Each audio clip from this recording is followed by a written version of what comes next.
Companies need to understand the total marketing environment when developing a plan of action.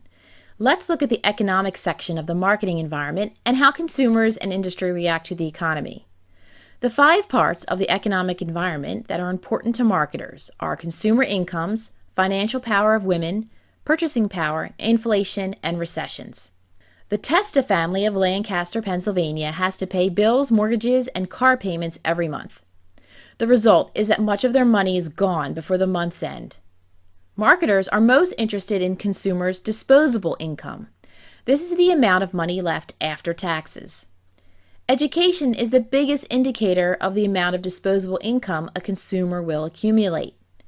It will determine their earning potential. U.S. incomes have not increased much, and this has resulted in steep competition for marketers to acquire a consumer's disposable income. The Testa family likes to spend money on technology, clothing, and travel. Unfortunately, due to the poor economy, they have had to eliminate their vacation. Since the family is feeling financial pressure, Mrs. Testa has decided to go back to work.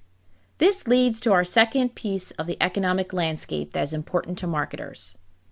Mrs. Testa has an MBA and worked full-time before she had her 3 children. With her husband unsure of his job stability, she has decided to go back to work. Recent statistics show that women bring in half or more of the income in most homes within the United States. This is a very important economic trend for marketers to be aware of, as women have more purchasing and decision-making power. In addition, women have become the primary purchasers of a number of items, including computers, new cars, and consumer electronics. Mrs. Testa actually handles all of the financial investment and home improvement decisions for the family. Smart marketers have already reached out to Mrs. Testa through direct email on investing and promotions for upgrading her kitchen appliances. Mrs. Testa did find a very lucrative job offer, but unfortunately, it is in the New York City area. The family now must determine if it's worth moving. Purchasing power is the comparison of income to cost on specific items from different geographical areas. It is also known as income minus the cost of living. The Testa family is currently comparing what it would cost to move to New York City or stay put in Lancaster, Pennsylvania. Unfortunately, New York City is known to be, on average, 3 times more expensive than most of the country. Even with the higher salary offer, Mrs. Testa has decided to turn down the offer since the cost of living would be too high.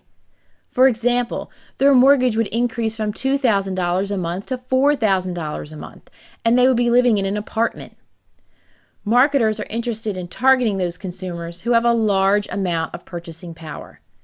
These types of consumers have extra money to spend on products and services and still make their monthly budget. They also have the ability to buy more expensive homes, cars, and clothing. If the Testa family had moved to New York City, they would have had to cut their spending back even more. The companies that sold products to the family would have noticed a decrease in their bottom line. One of the main reasons Mrs. Testa is looking for work is due to inflation. This is when there is a decrease in the value of money. For example, $2.96 used to buy a gallon of milk for the family. Now a gallon of milk costs $4.96. The inflation is occurring with all categories, including food, gasoline, clothing, etc. Since the Testa's income is not increasing, it is also causing them to decrease their purchases. Marketers can adapt their pricing during inflationary times. The biggest way marketers try to hold prices the same during inflation is to shrink the package size of amount of the product. For instance, the peanut butter the kids eat still only costs $2.99 a jar. However, the marketing team shrank the size of the jar slightly. So now for $2.99, Mrs. Testa is only getting 14 ounces instead of 16 ounces of peanut butter. The Testa family is struggling to find a way to keep their budget intact. The economy is not improving at all. Unfortunately, on top of all the other financial troubles facing the family, a recession is now affecting the entire country. A recession is a time period of economic activity where there is negative growth and demand for goods and services decline. The Testas have drastically cut back their spending, as did thousands of other families in town. Marketers can also adjust their marketing plans during a recession. They tend to improve existing products to cut down on developmental costs. Also, any marketer that creates a new product that helps consumers save money will likely succeed during economic hard times. During a recession, many people and businesses cannot afford to purchase new items. This causes a drain on companies' customer service and repair services. It's important for companies to ramp up their customer service and repair divisions during a recession. Marketers also must focus on value during a recession. Since consumers have less money to spend, they want reliable, efficient products and services. For example, the Testa family purchased a more expensive SUV recently, but they felt that the added expense of a well-reviewed vehicle would provide safety, dependability, and value in the long term.